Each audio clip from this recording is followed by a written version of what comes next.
We're here for session 3 with Ash Harrison. And what did you bring home from the bank today to show us? Well, the first thing I'm going to show you today is a set of original Morgan dollar dies. There are not that many original sets left, and I really don't know the actual count out there, but this happens to be a mated pair. I have seen Morgan dollar dies before, individuals, and I've also seen a couple that are paired together in somebody's possession. But You say a mated pair. What do you mean by that? well, I can show you on the dies. This pair of dies, when they were shipped from the Philadelphia Mint to Carson City, they actually were numbered. And on the side of the coin, this says number 37, and this one also has number 37. Now, they don't stay mated. When they went out to Carson City, they actually were used in sequence. You know, if the obverse die wore out first, of course, they replaced it, and so on and so forth. But for some reason, we have a pair, both date numbered 37. Therefore, a mated pair. They're obviously from the same, for the same mint, for the same time frame. You could have a reverse die from any time from 1879 to 1904, and it basically, well, at least to 1900, and it'd be the same type. But this pair of dies went to Carson City and were meant to be used in 1884. The way I came about these coins, 2021, my girlfriend Brandy and I went to Chicago World's Fair of Money, the ANA, and we were walking around, and we were on the back row, and I felt a tug on my sleeve, and she had basically looked into a case and seen these, and she pulled me over and showed them to me, and my jaw dropped open because I hadn't seen a pair in years. And I looked in there, and I figured they weren't for sale. And I talked to the guy for a minute, and I was kind of being facetious. I really didn't think he would sell them, but I said, I suppose if you were going to sell those, it'd be a pretty big number. And his indication was yes. And somehow I managed to get them out of his possession. I bought them there at the show, and I didn't know they were actually a mated pair until I looked at them later. But they're in really good condition for what would have been discarded in 1884. They more than likely were thrown out back of the the Carson City Mint, and dug up later.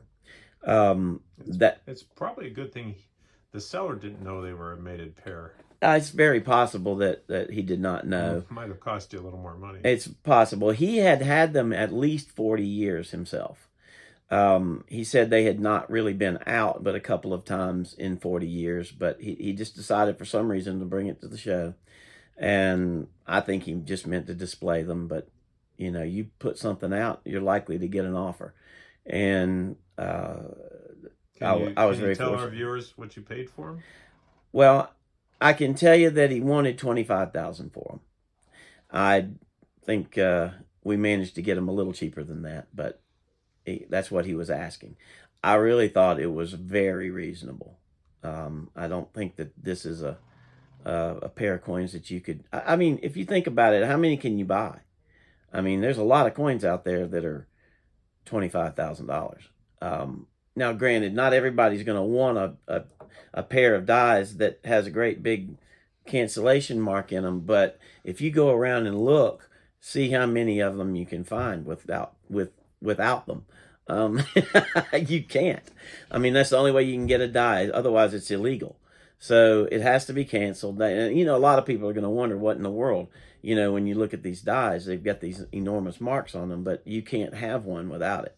And nowadays they completely, take the whole design off the die. If you can buy a die from a state quarter set for $15 or $20. They sold them from the United States Mint, but that didn't happen with Morgan dollar dies. In fact, I don't believe they ever let dies out or sold them for any reason, at least to my knowledge. The interesting, more to this story though. So we got the dies and looked at them, and they were in good enough condition that I really felt like they were capable of striking coins. Now, it's a very, very risky venture to take a die with a great big, enormous gash, X gashed into it, and put 100,000 pounds of pressure on there with metal into that gouge, and it presses in every direction. I mean, it literally tries to take the thing apart. So I was immediately concerned about, would we strike one coin and have 4 pieces on each side? And it is a distinct possibility. So I really wanted someone, if we were going to have some coins made from them, I really wanted somebody who knew what they were doing.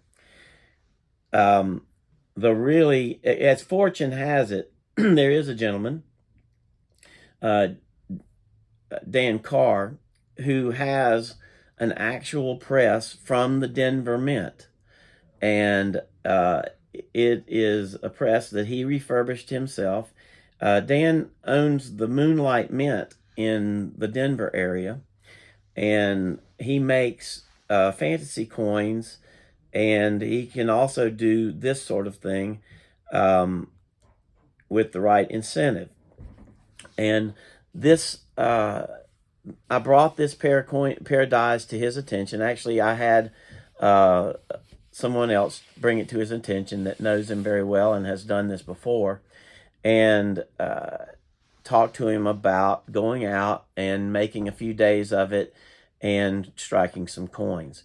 And it turned out that it so happened that there was someone else who had a San Francisco die, and he had commissioned Dan to make an obverse die to go with that reverse San Francisco die.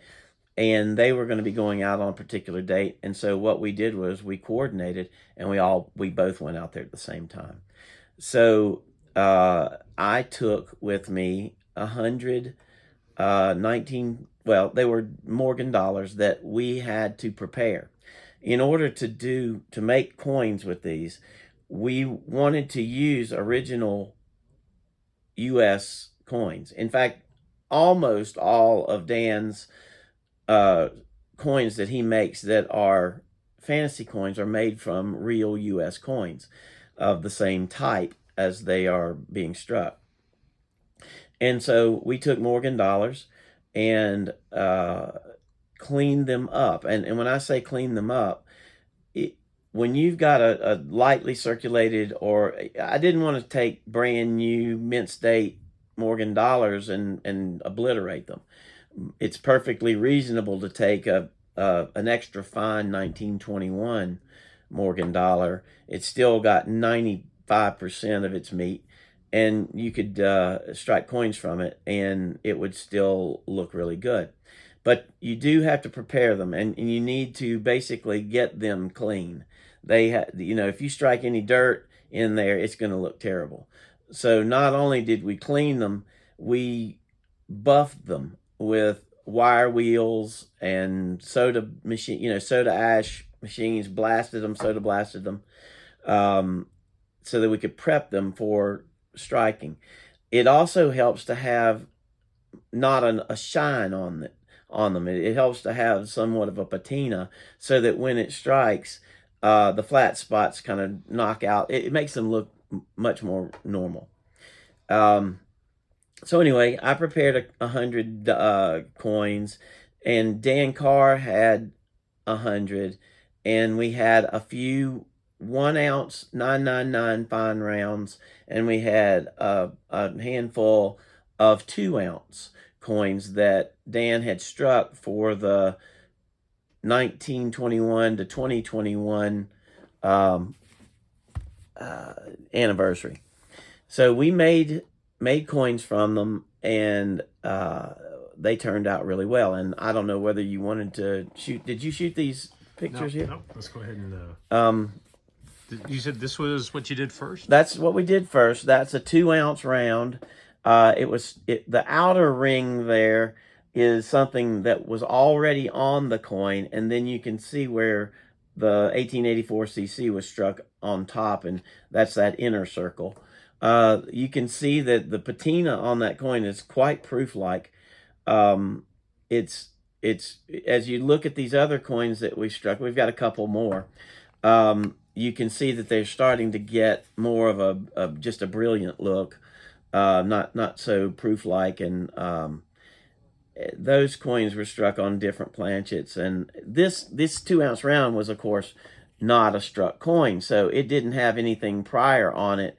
So there's less there that had to be struck out to make it look good. These other coins here had a Morgan dollar on them, so some of the artifacts that you see there are actually the understruck coin, and it can play a few tricks on your eyes. It looks like they're doubled, but it's actually the outline of the Morgan dollar underneath, things like that. But one of those was struck on a prepared prepared coin. The other one has the rim is actually struck. Dan has a rim letterer. He has ability to strike a string out and roll it onto the rim, and that was done on these last ones here. But Dan is an absolute amazing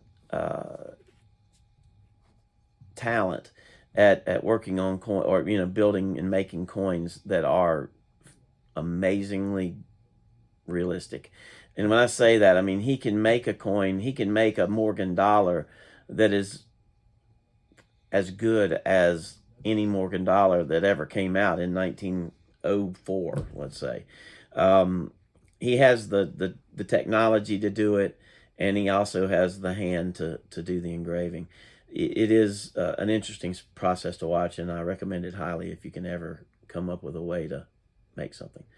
But this was one of the most interesting things that I've done. I learned more in 3 days than I've probably learned in 10 years about the minting process, because actually going and setting up a press to make individual Morgan dollars, and then going through the process and learning how they actually struck these coins is really fascinating.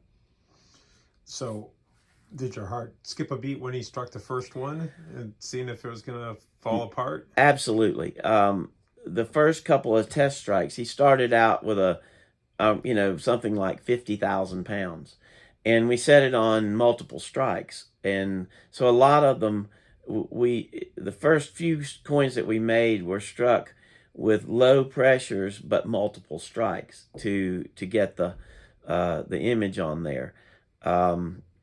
This one here probably was, this first 2-ounce one was probably struck 4 times. And it was probably somewhere in the 80,000 pound. You can see on the reverse on this one. You can clearly see. You can clearly see it was multiple strikings.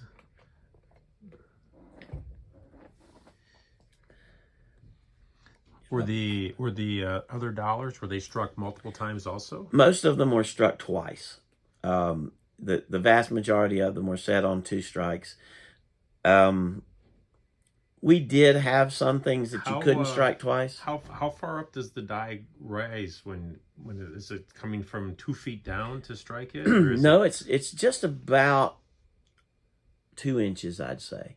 The anvil, the bottom die, is in a flat surface, and it has the ability to compress a bit and press up a bit. It has to be able to take the pressure, and it also has to have an ejection. So if you've got a collar and you strike a coin, then the bottom die has to be forced upward to push the coin out to eject it. And on the press like this, they have feeder fingers that feed in the next die, the next coin. So when the die pushes up, it literally pushes the coin off, it drops right down, puts a new one in, and you keep going. It also is set, it's on a turntable, And Dan's not using it like this because the press has a few missing parts, and most of the things that aren't there have to do with the making of this automated 8 subject. I think it's 8 that it can take. You know, it would strike and turn, strike and turn, strike and turn, and then it would, you know, it did this very fancy, elaborate how to get thousands of coin done in a very short time. But that's not the process there. We use it just like a proof press. You know, one at a time, take them off by hand. And a lot of times with these great big marks in there, the coin that was coined would stick to the top or the bottom die. So, you know, when it goes down and it comes back up, you generally have a stuck coin that you have to pop off because it sticks against those things. So, yeah, we were worried that it would crack the dies, and we kept inspecting them about every 20 or 30 coins. I mean, we only made a couple hundred coins, so fortunately, nothing broke. Was your obverse die used with the estimate reverse? It sure was. We made, I want to say 20 or so 1884S coins, and I do have some of those, and I've sold a few of those, and people don't realize how rare those are because there are a lot less of those than there are the 84 CCs. You didn't make you didn't make a double reverse coin, did you? We did. I don't know that I have one, but I know that we made a couple for the guy that was there. I think there might have been 3 of those made. But I don't know. I mean, we also made a few errors, you know, triple struck, and we moved it so that it would strike and move, and, you know, it looked funny. And I have a couple of those, and we did some testing and having fun. And I think Dan even had a few of those to sell. I let him strike 100 of whatever he wanted. That was kind of part of the terms of doing the deal. You know, the really amazing part is that he really didn't want anything but his ability to strike his own coins with the dies. And I considered that to be a gift, you know, because his knowledge and time is amazing. Wow, I'm going to show our viewers here these one more time. Here's the coins that were struck. And here's the dies themselves, and they're still in good condition. You could still probably strike more. We could, but the plans are not to. Right. Yeah. Anyways, we have run out of time for today, so we're gonna go ahead and say goodbye. Once again, if you're enjoying this series, please like and subscribe, and we'll be back with another episode soon.